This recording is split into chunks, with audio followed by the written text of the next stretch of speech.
ભરૂચના જંબુસરના કાવી ગામ પાસે કંબોઈના નયનરમ્ય દરિયાકાંઠે સ્તંભેશ્વર મહાદેવનું ભવ્ય મંદિર આવેલું છે। દરિયાકાંઠે શિવલિંગ સ્વરૂપે બિરાજમાન થયેલા ભગવાન શંકરનો કૃપા પ્રસાદ પામવા માટે આજે મહાશિવરાત્રિ નિમિત્તે હજારો ભક્તો ઉમટી પડ્યા હતા। મંદિરના પટાંગણમાં બેસીને દરિયાના ઉછળતા મોજા જોવામાં આહલાદક આનંદની અનુભૂતિ થાય છે। સ્તંભેશ્વર તીર્થધામની વિશેષતા એ છે કે અહીં શિવલિંગને જળાભિષેક કરવા સમુદ્ર દેવતા દિવસમાં 2 વખત જાતે આવે છે। દિવસ દરમિયાન 2 વખત સર્જાતી આ કુદરતી પ્રક્રિયા જોઈને લોકો આશ્ચર્યચકિત થઈ જાય છે।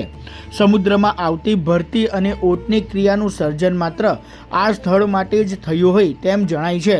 ભરતીની પ્રક્રિયા દરમિયાન ભગવાન સ્તંભેશ્વરનું આખું શિવલિંગ ડૂબી જાય છે અને જાણે તેઓ થોડા સમય માટે ભક્તોથી દૂર ધ્યાનાવસ્થામાં જતા રહે છે।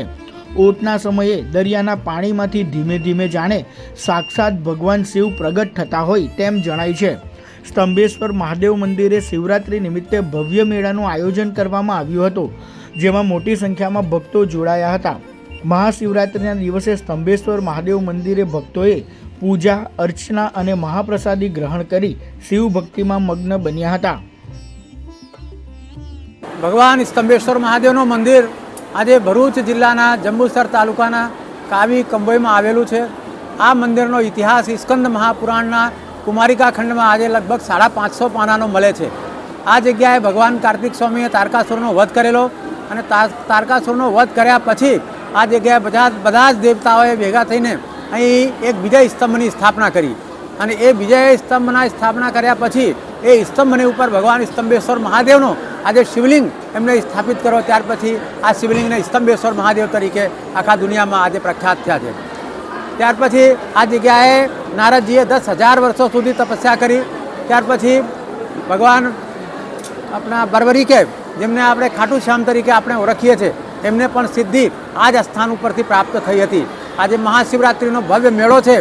આજે સૌથી વધારે જો લોકો ગુજરાતમાં હોય તો જૂનાગઢ પછી આજે સ્તંભેશ્વર મહાદેવમાં આપણે જોઈ શકીએ છીએ।